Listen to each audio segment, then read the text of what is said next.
jadi seorang koruptor sebagai pertanggungjawaban moral. Saya mau minta klarifikasi, ini tanggung jawab siapa? Bapak malu nggak sih? Apakah saya dengar permintaan maaf yang benar berarti orang-orang menjadi korban? Lapor upacara detik-detik proklamasi dalam rangka peringatan Hari Ulang Tahun ke-79 Kemerdekaan Republik Indonesia tahun 2024 siap dimulai. Laksanakan.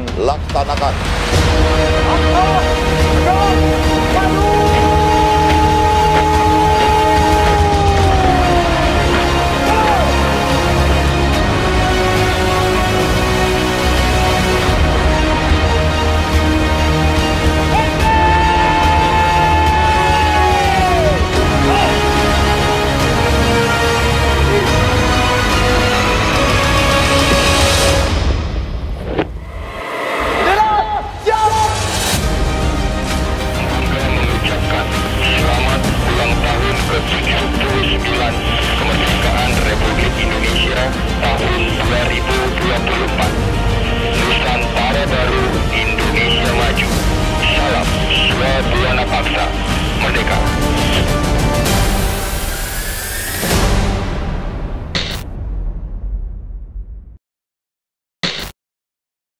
Selamat malam. 79 tahun Indonesia merdeka. Masih dalam rangkaian peringatan kemerdekaan Republik Indonesia, penting bagi kita berefleksi tentang berbangsa dan bernegara. Saya sudah bersama seorang cendekiawan Muslim, pernah menjadi Rektor UIN Sunan Kalijaga, Yogyakarta, dan kini anggota Dewan Pengarah Badan Pembinaan Ideologi Pancasila BPIP, Profesor Dr. Muhammad Amin Abdullah. Prof. Amin, terima kasih sudah di Rosi. Terima kasih Mbak Rosi. Prof. Amin, kita sedang berbicara tentang 79 tahun Indonesia Merdeka. Pertanyaan pertama saya untuk Prof. Amin, apa refleksi di 79 tahun Indonesia Merdeka untuk seorang Prof. Amin? Terima kasih Mbak Rosi. Ada dua hal ya yang pokok. Yang pertama, sudah barang tentu dalam momen kemerdekaan dan memperingati ulang ke-79, kita bersyukur sebetulnya. Indonesia masih seperti ini dengan kondisi kepulauan yang semacam ini. Itu dan masih utuh dalam 79 tahun, itu sebenarnya kesyukuran yang luar biasa ya. Kalau dibandingkan dengan negara-negara lain yang susah juga gitu. Nah itu satu. Tapi yang kedua, kita juga harus menghitung-hitung, mengevaluasi juga. Mengevaluasi bagaimana capaian-capaian yang sudah kita raih, tetapi juga mana sih yang tertinggal. Yang tertinggal di dalam mengurus bangsa dan negara itu. Tata kelola negara ini sebetulnya sudah mengarah seperti cita-cita kemerdekaan 79 tahun yang lalu atau belum. Jadi kata kuncinya adalah mengelola negara. Betul ya, tata kelola negara. Tata kelola negara. Untuk tidak mengatakan manajemen begitu terlalu tinggi. Tata kelola negara dari level atas sampai paling bawah, RT RW maksud saya. Itu ini momen yang paling penting untuk merefleksikan itu. Jika ada kekurangan-kekurangan, ketidaksempurnaan apa ya yang harus kita lakukan setahun ke depan? Itu harus dibiasakan oleh bangsa Indonesia itu. Karena ternyata setelah 79, ketertinggalan kita dalam hal ekonomi umpamanya gitu ya, dalam keadilan sosial umpamanya gitu, itu left behind betul. Kita tertinggal di belakang ya gitu.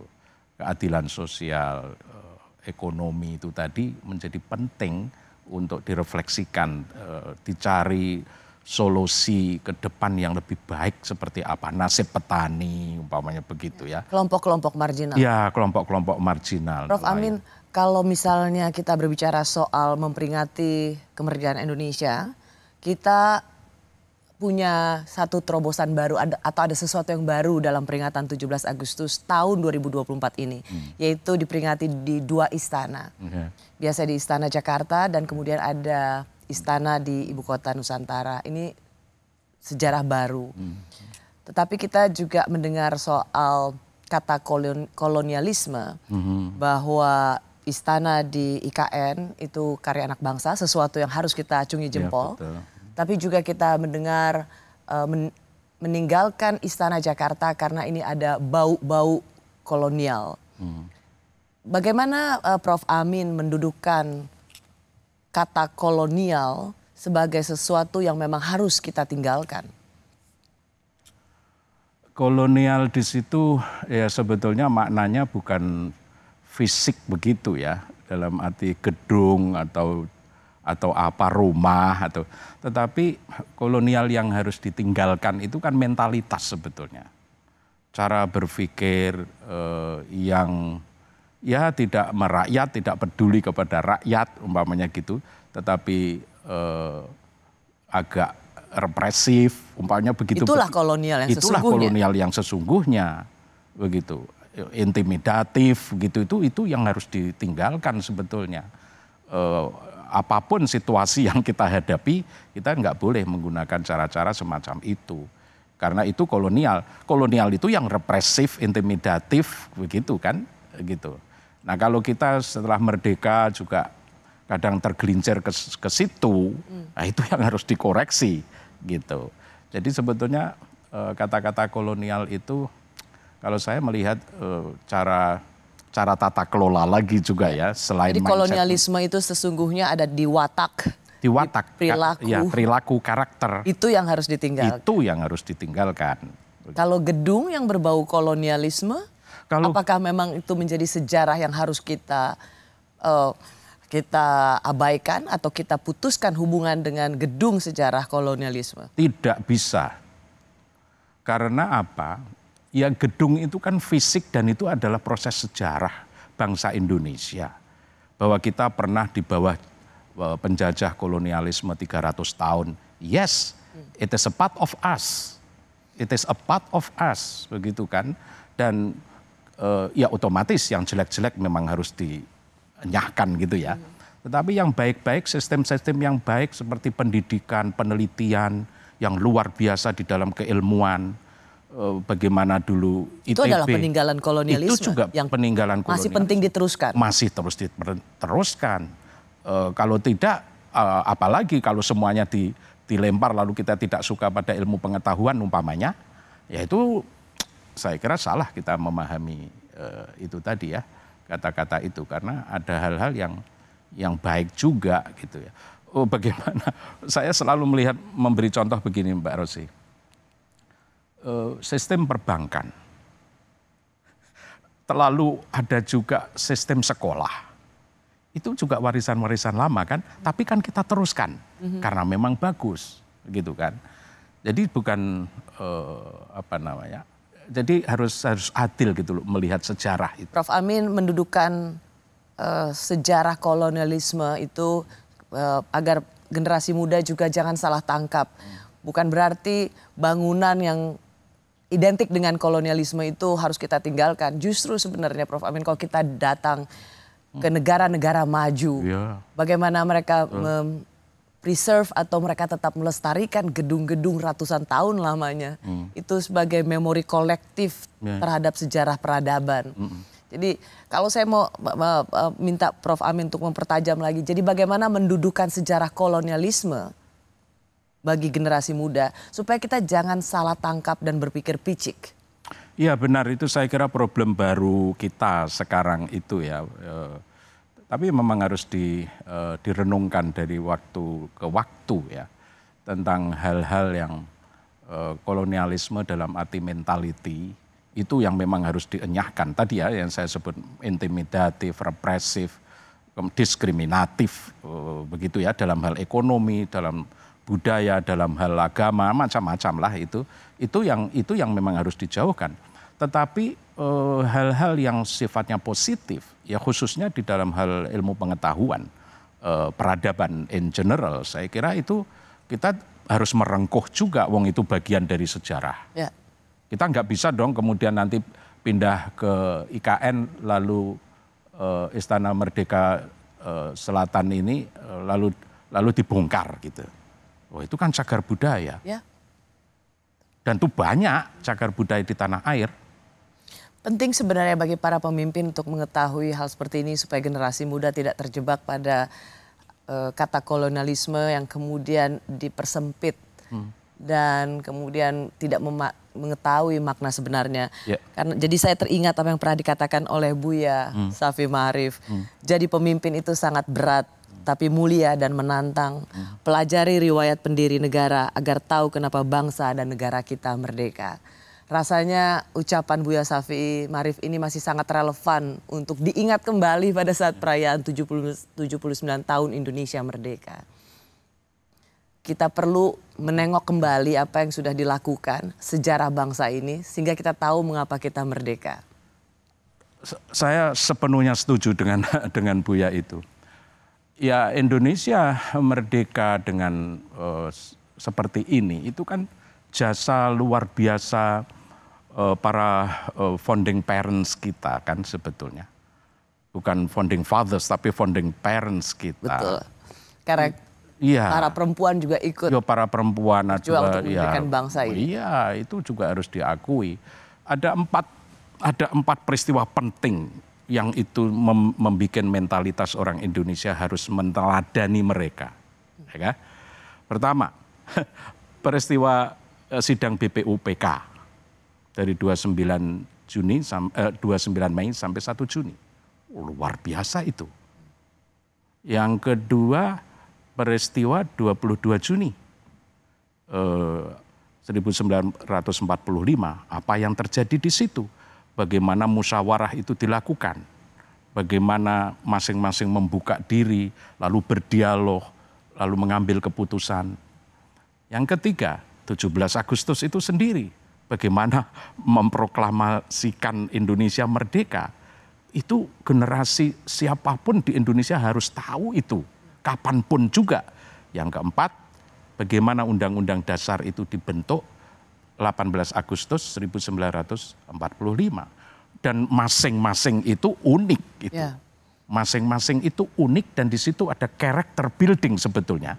Kalau kita mempelajari sejarah item yang 4 itu, masing-masing ada mutiara-mutiara yang menjadikan Indonesia seperti sekarang ini. Kalau generasi muda tidak tahu itu, ya kita bisa khawatir. Yang paling penting diketahui ketika Prof. Amin mengatakan mutiara itu adalah ketika mereka para tokoh itu mengeluarkan gagasan yang luar biasa, memperdebatkan itu.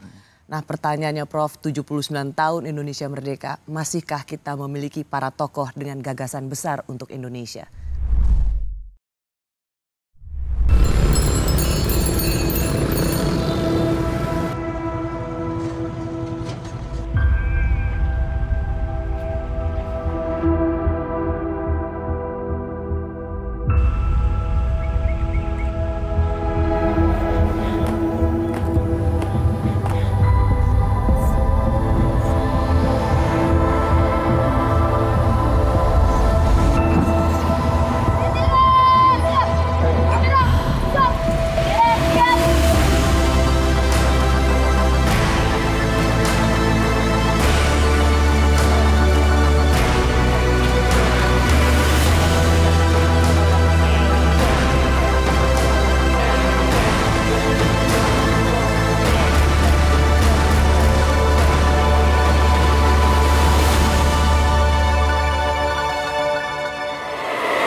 Masih dalam rangkaian Indonesia Merdeka, 79 tahun kemerdekaan merayakan Jadi Indonesia.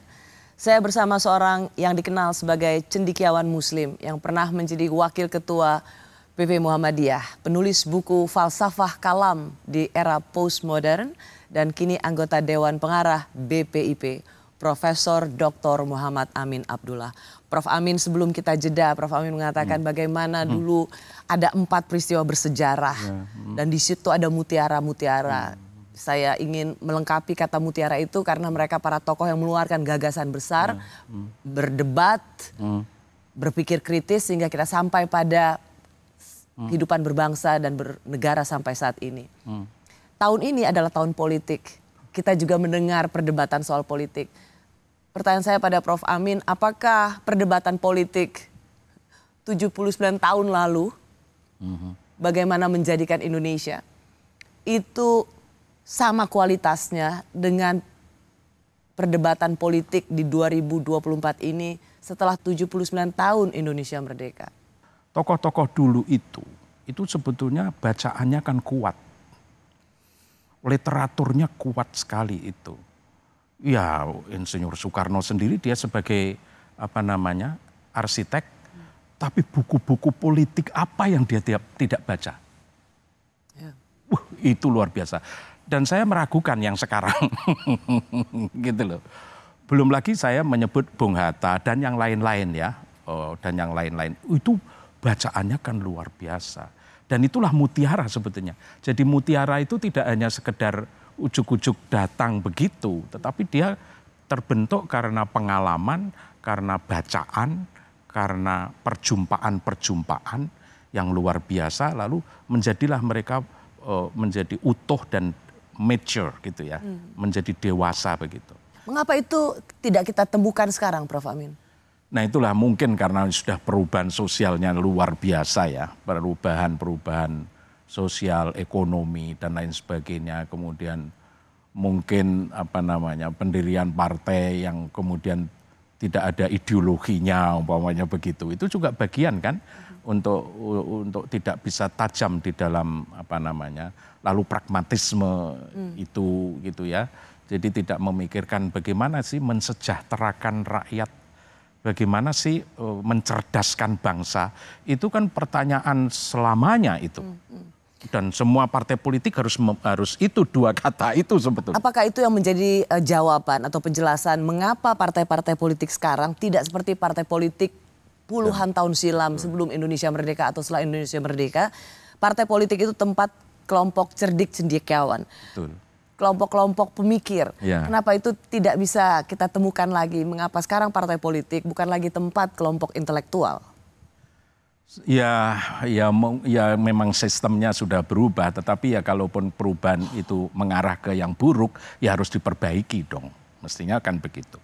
Ya terus terang, ya semua jabatan-jabatan publik di perguruan tinggi itu kan agak secara ketat kan dimonitor terus oleh pusat gitu ya kira-kira ya. Pemilihan rektor harus sekian persen suara pusat umpamanya begitu. Jadi kadang-kadang para intelektual ini juga malas juga untuk berpikir yang canggih gitu ya, yang berani, yang kritis gitu ya, menjadi terhambat begitu. Saya akan sampai ke situ, Prof. Amin, soal kampus atau universitas tempat para kelompok intelektual. Tetapi saya masih mau bicara soal partai politik karena Prof. Amin juga saya rasa pernah mengatakan sesuatu tentang politik kita saat ini. Kalau tidak salah dalam seminar nasional menuju demokrasi berkualitas di UGM kalau nggak salah Prof. tahun 2022. Prof. Amin mengatakan bahwa yang terjadi saat ini adalah politik yang berbiaya tinggi, politik ini berkorelasi positif dengan oligarki. Bagaimana kong kali kong antara trias politika, yudikatif, legislatif, dan eksekutif, plus partai politik dan juga pengusaha. Saya rasa itu harus dibongkar kalau memang itu kita inginkan. Kira-kira seperti yang Prof. Amin katakan. Pertanyaan saya bagaimana membongkarnya? Itu ada karena concern Prof. Amin ini sebenarnya adalah concern semua banyak dari kita. Termasuk kader-kader partai politik yang mungkin gerundeng sendiri di dalam hatinya tetapi tidak berani berbuat apapun juga. Ya memang bahwa partai politik itu adalah salah satu pilar demokrasi atau mungkin malah yang paling kuat ya. Tetapi dalam internal partai politik itu sendiri kan proses demokrasi sendiri itu kan jarang berjalan. Jadi ketika tokoh-tokohnya untuk memunculkan tokoh baru itu kan agak lambat sekali ya. Terlambat sekali gitu. Tidak muncul dari partai itu sendiri, malah dia mengambil dari luar. Itu problem besar saya kira di tanah air itu. Mengapa kemudian partai yang besar-besar itu mengambil tokoh-tokoh yang di luar partai itu. Padahal mestinya kaderisasi itu untuk menjadikan tokoh yang hebat itu kan kaderisasi di dalam itu kan. Nah itu sekarang from time to time, dari waktu ke waktu itu tidak terjadi gitu. Itu yang saya kira introspeksi juga ya, kita evaluasi mengapa itu terjadi dan harus berani mengevaluasi gitu. Karena tanpa partai politik sendiri kita sulit berharap bisa mendapatkan tokoh-tokoh pemimpin di masa depan yang berkualitas. Karena bagaimanapun juga demokrasi kita atau syarat untuk menjadikan pemimpin nasional misalnya ya harus dari partai politik. Dulu di Orde Baru kita cuma punya 3, Golkar, P3 dan PDI. Kita punya setelah demokrasi kita punya partai politik dan kemudian jadi demokrasi yang berbiaya tinggi. Prof. Amin, perlukah kita menyesali demokrasi yang kita rasakan sekarang? Ya sebagai jangan rumahnya demokrasi yang harus dibongkar, ya kan. Ya tetapi ada kelelahan. Rasanya pertanyaan ini memang mencerminkan kelelahan dengan demokrasi yang lebih pada tidak substansi. Ya betul, betul. Tapi lebih pada pertarungan elit untuk kekuasaan. Ya karena demokrasi kan ada 2. Ini loh yang melelahkan itu. Karena demokrasi itu ada yang substansial.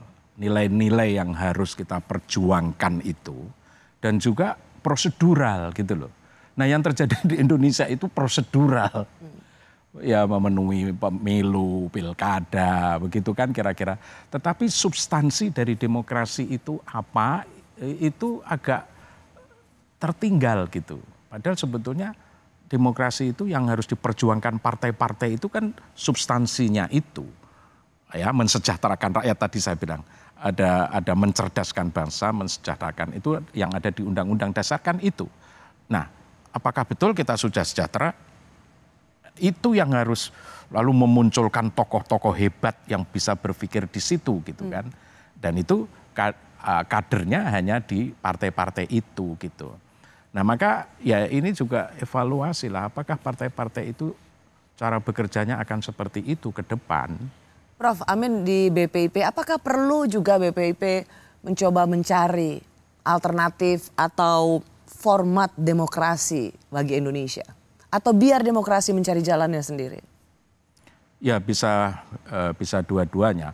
Apa sih yang disebut demokrasi Pancasila itu sebetulnya? Gitu kan. Itu juga harus berpikir, semua juga harus berpikir. Apa yang membedakan demokrasi Pancasila dengan demokrasi liberal, umpamanya begitu kan.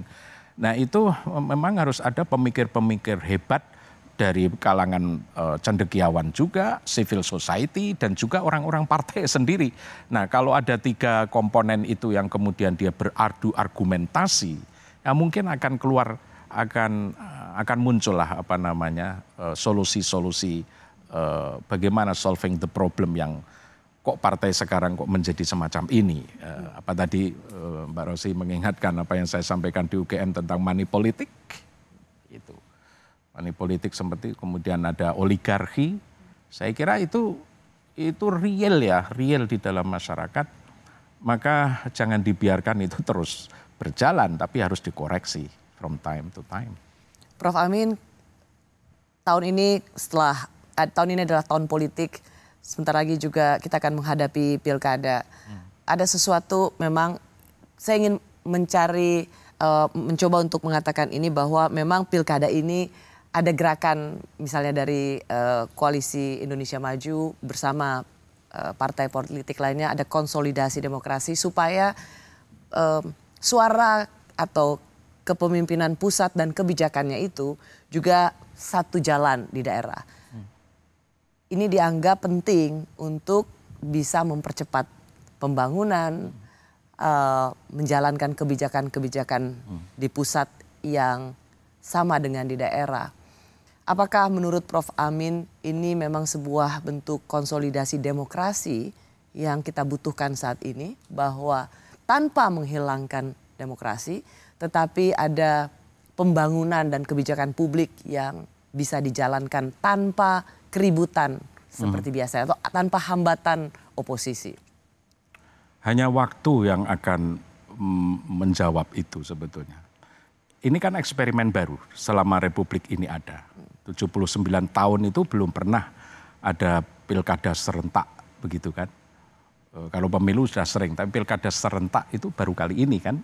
dengan gagasan besar bahwa apa yang dilakukan oleh pusat otomatis akan dilakukan di daerah secara serempak. Ini akan baru ya? Kalau ini memang bisa terjadi di pilkada nanti dan dilaksanakan, ini baru ini setelah baru. Orde Baru, Iya. di mana gubernur dipilih oleh presiden. Ini brandly new gitu ya, betul-betul baru ini gitu. Nah kalau itu memang arah kebijakan pembangunan itu memang bisa dilakukan serentak begitu, ya hebat sekali. Mudah-mudahan dalam pemerintahan baru Pak Prabowo, Mas Gibran bisa melakukan itu gitu. Karena ada kesempatan, karena dia ada kesempatan yang menyatu dari pusat sampai daerah. Nah itu, tetapi ya tetap harus ada kewaspadaan ya, tentang harus ada check and balances juga. Check and balances juga perlu dan itulah demokrasi sebetulnya. Kalau tidak, jangan-jangan semuanya sama, arahnya keliru umpamanya begitu kan. Itu kan harus ada yang ada critical mind juga di situ. Check and balances itu menjadi penting sekali. Dan negara yang sehat mesti harus seperti itu. Ormas keagamaan diseret masuk ke bisnis tambang sebagai upaya pemerintah untuk mensejahterakan rakyat atau untuk membungkam suara kritis.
17 Agustus 2024 merayakan 79 tahun Indonesia Merdeka. Apa evaluasi kita? Saya bersama anggota Dewan Pengarah BPIP yang juga pernah menjadi Ketua Majelis Tarjih dan Pengembangan Pemikiran Islam. Pengurus Pusat Muhammadiyah, Prof. Dr. Muhammad Amin Abdullah. Prof. Amin, ada izin tambang yang dibagikan ke ormas-ormas keagamaan. Pengurus Pusat Muhammadiyah termasuk yang paling akhir lah untuk mengiyakan tawaran itu. Kalau saya mengutip apa yang dikatakan oleh Menteri Lingkungan Hidup dan Kehutanan, Ibu Siti Nurbaya Bakar, yang mengatakan bahwa ormas itu pertimbangannya itu tadi karena ada sayap-sayap organisasinya yang memungkinkan mampu mengelola. Daripada ormasnya setiap hari nyariin proposal, minta apa, mengajukan proposal, kan lebih baik dengan sayap bisnis yang rapi dan tetap profesional. Pak Haidar Nasir sendiri mengatakan bahwa menerima izin pengelolaan tambang bukan tanpa alasan. Poin penting bagi kami yang menjadi satu kesatuan agar publik tahu bahwa kita tidak asal menerima soal pengelolaan tambang ini, tapi juga kita menghargai political will pemerintah untuk menjadikan tambang lewat peraturan pemerintah nomor 25 untuk usaha untuk kesejahteraan sosial lewat organisasi kemasyarakatan. Jadi ada soal supaya ormas ini tidak selalu kasih proposal, jadi punya bisnis sendiri, mandiri. Ada juga soal niat baik dari pemerintah yang dihargai oleh pengurus pusat Muhammadiyah. Pertanyaan saya dan banyak orang, Prof. Amin, bagaimana kita meletakkan posisi ormas keagamaan sebagai barometer moral, pemandu bagi masyarakat atau yang menjaga masyarakat termarginalkan akibat pengelolaan tambang. Kemana mereka akan mengadu kalau ormas juga terlibat dalam pengelolaan tambang? Iya, itu cobaan besar saya kira dalam perjalanan masyarakat sipil di Indonesia ya. Karena ya tawaran itu kelihatannya manis sekali, bagus supaya tidak ada proposal masuk lagi setelah mengelola. Saya tapi tidak yakin itu. Tetap saja proposal itu ada gitu kan. Nggak mungkin itu.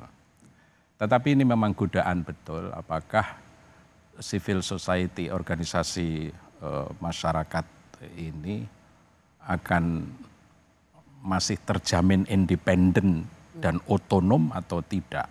Itu sebetulnya ada dua ya. Karena ini akan sangat, menurut Prof. Amin, ini bisa sangat mempengaruhi independensi ormas keagamaan ketika mereka juga berbisnis dengan negara. Persis.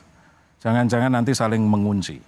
Kalau saling mengunci ya sudah, suara-suara kritis dan kontrol dari masyarakat itu semakin buruk gitu ya. Kira-kira begitu. Maka harus hati-hati betul itu. Apa ya jaminannya, apa SOP-nya bahwa mereka memang masih membela rakyat ya, membela rakyat dalam arti masih kritis kepada pemerintah yang not on the right track gitu ya. Itu harus jelas itu SOP-nya gitu ya. Itu satu. Yang kedua, di mana sih lingkungan itu yang kemudian kita ini lagi perang loh di dunia ini tentang ekologi hijau itu. Ya itu kan, itu di mana-mana tidak ada cerita sukses dalam hal pertambangan yang kemudian menjadi hebat itu, di mana-mana ada masalah. Nah itu juga tantangan bagi. Apa yang paling Prof. Amin khawatirkan dari pemberian izin ini, menerima izin pengelolaan tambang? Apakah Prof. Amin punya kerisauan sendiri ketika ini dijalankan oleh ormas keagamaan? Ya itu tadi, independensi, kalau kemampuan untuk to say yes or no terhadap pemerintah, kebijakan pemerintah itu akhirnya kan tidak lancar gitu kan. Jadi mana yang akan terjadi? Memang ini untuk mensejahterakan rakyat atau untuk membungkam suara kritis dari ormas keagamaan? Nah itulah yang saya sebut pisau bermata dua. Seolah-olah memang akan meniadakan proposal-proposal gitu ya. Ya itu bagus kalau terlaksana, tapi ya nggak tahu kapan itu. Tetapi yang bermata dua, yang satu lagi yaitu tadi, jangan-jangan ada bargaining supaya nggak usah lah bicara yang kritis-kritis gitu ya. Kalau itu kan, maka saya kira kebanyakan catatan dari masyarakat sipil di Indonesia agak kritis dalam hal ini. Belum pernah mereka mengkritisi langkah civil society di Indonesia seperti yang sekarang ini. Saya tapi salut pada ibu-ibu Muhammadiyah, PP Aisyah. Organisasi perempuan Muhammadiyah tegas menolak pengelolaan tambang oleh ormas agama. Ketua Divisi Lingkungan Lembaga Lingkungan Hidup dan Penanggulangan Bencana, PP Aisyah, Ibu Hening Parlan. Kita tahu bahwa penambangan sangat menyeramkan, belum lagi bahaya dampaknya. Akan lebih baik kalau warga Muhammadiyah yang jumlahnya jutaan masuk kepada isu transisi energi. Coba bayangkan tambang akan segera tutup, terus kita gabung gitu. Jadi suara-suara perempuan justru di Muhammadiyah secara kritis memberikan sumbangsi daripada ikut mengelola tambang, tapi pada transisi energi. Anda lebih melihat sebenarnya apakah Muhammadiyah cukup keliru menerima ini mungkin? Tidak sensitif terhadap realitas yang terjadi ya, akibat dari kerusakan-kerusakan alam yang terkait dengan tambang. Itu kan sudah disuarakan secara internasional, mungkin PBB dan lain sebagainya ya. Dan Prof, mau saya potong, Buya Shafi'i Ma'arif itu sering sekali mencurahkan kekhawatirannya soal kerusakan lingkungan, bahwa kerusakan ini disebabkan oleh persekongkolan pengusaha dan para pejabat. Jadi Buya Shafi'i itu keras sekali berbicara soal kerusakan alam. Prof, orang yang sangat dekat dengan Buya Shafi'i Ma'arif, bahkan sering diidentikan sebagai anak didik Prof. Prof Amin ini anak didiknya Buya Shafi'i Ma'arif. Kalau Buya masih ada, kira-kira kalau lihat ini gimana ya Prof Amin? Oh, dia akan bersuara keras sekali gitu. Enggak tahu kebetulan atau enggak ya, saya diwawancarai Tempo belum lama ya, yang saya mengatakan bahwa pemimpin-pemimpin agama sangat tidak sensitif tentang lingkungan. Ternyata terbukti. Ternyata terbukti, nggak tahu 2-3 bulan kemudian beramai-ramai menerima tawaran itu gitu ya. Ya dari pihak pemerintah senang sekali kalau ada yang mau menerima gitu kan. Tetapi dari masyarakat sipil kekhawatirannya itu tadi, jangan-jangan tidak independen lagi ini orang-orang ini. Repot kalau saling mengunci begitu ya, sehingga nggak usah bicaralah kamu umpamanya begitu, kan repot semua gitu. Ya maka saya katakan SOP-nya seperti apa gitu loh. Sehingga independensi itu masih ada, kerusakan lingkungan itu tidak semakin parah, padahal kita akan berubah ke energi biru, umpamanya begitu kan. Timingnya saja sebetulnya sudah nggak nyaman ya, karena udah ditinggalkan oleh perusahaan-perusahaan besar, kurang apa mereka lalu meninggalkan, lalu kita ambil gitu, itu kan juga secara kritis harus kita analisis juga kan begitu.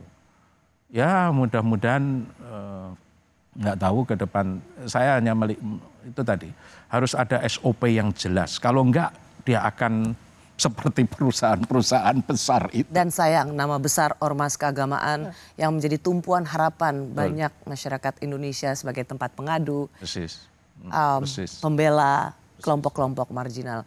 Bagian ini ingin saya tutup dengan kalimat Buya Syafi'i dalam tulisannya di koran Kompas beberapa tahun lalu. Masihkah kita bangga sebagai manusia beradab yang mengacu pada sila kedua Pancasila, kemanusiaan yang adil dan beradab? Mohon dijawab pertanyaan ini dengan bahasa hati, tidak dengan bahasa kepentingan. Yeah. Lapor upacara detik-detik proklamasi dalam rangka peringatan Hari Ulang Tahun ke-79 Kemerdekaan Republik Indonesia tahun 2024 siap dimulai. Laksanakan. Laksanakan.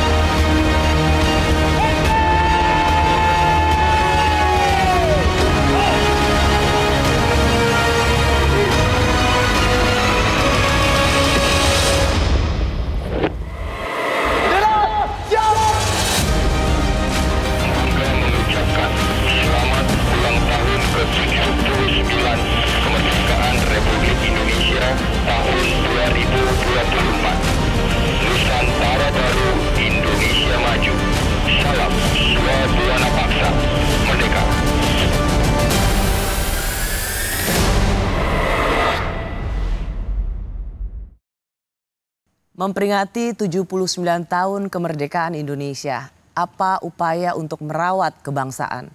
Saya masih bersama anggota Dewan Pengarah BPIP yang juga guru besar ilmu filsafat di UIN Sunan Kalijaga, Yogyakarta, Profesor Dr.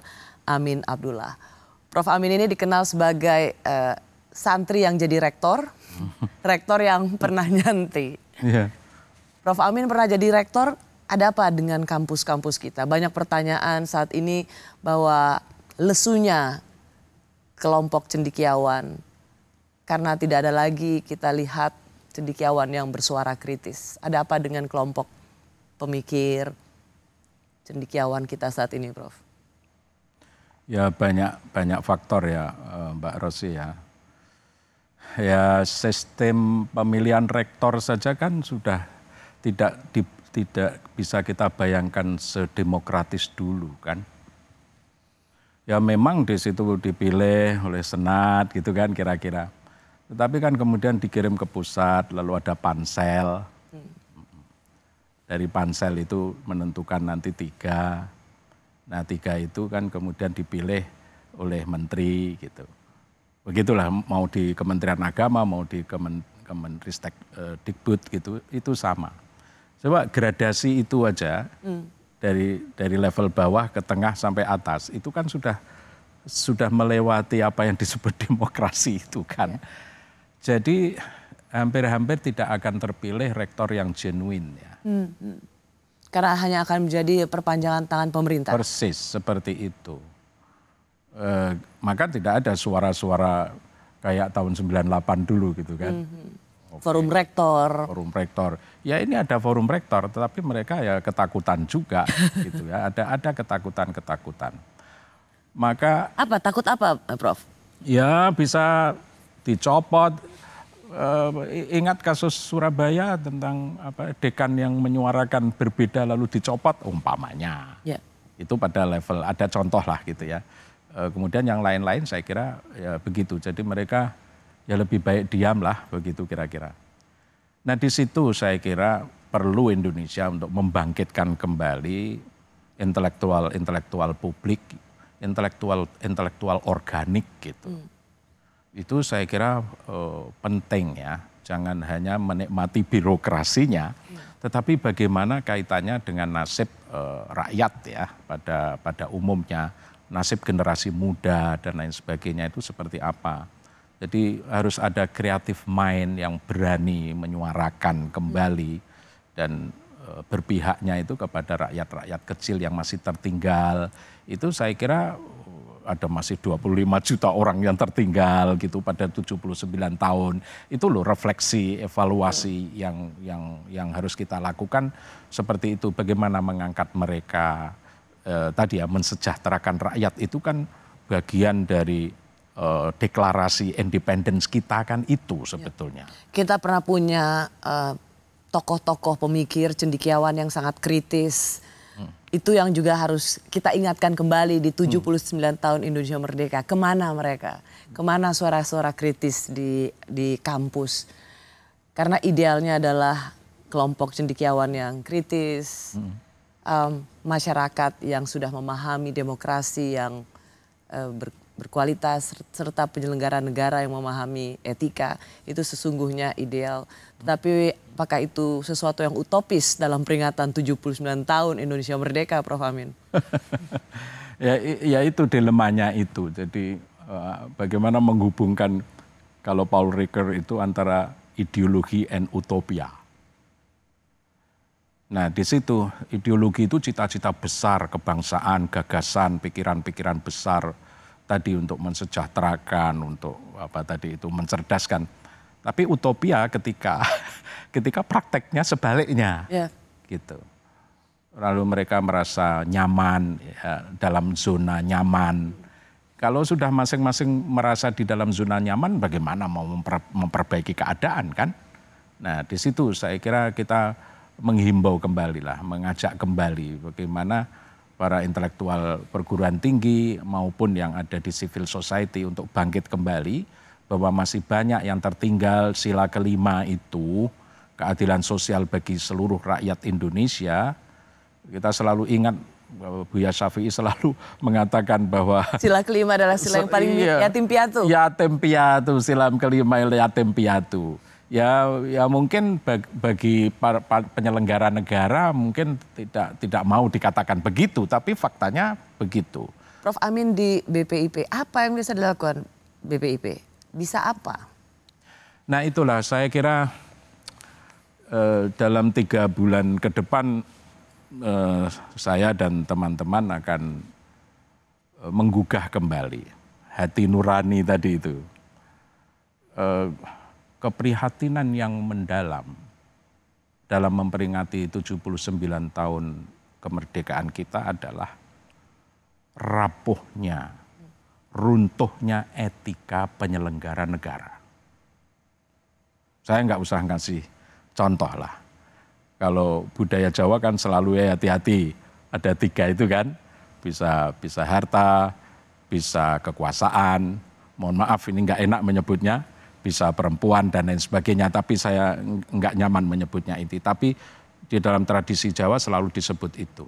Dan 3-tiganya ini sekarang terjadi di tanah air. Maka saya ingin menghimbau kepada semua pimpinan lembaga demokrasi. Ya, semua pimpinan di tanah air berkasus itu ya, kan yang sebenarnya Prof ingin katakan. Ya, itu berkasus, masing-masing punya kasus. Belum lagi kalau tadi kong kali kong antar trias politika itu mestinya check and balance malah kong kali kong umpamanya.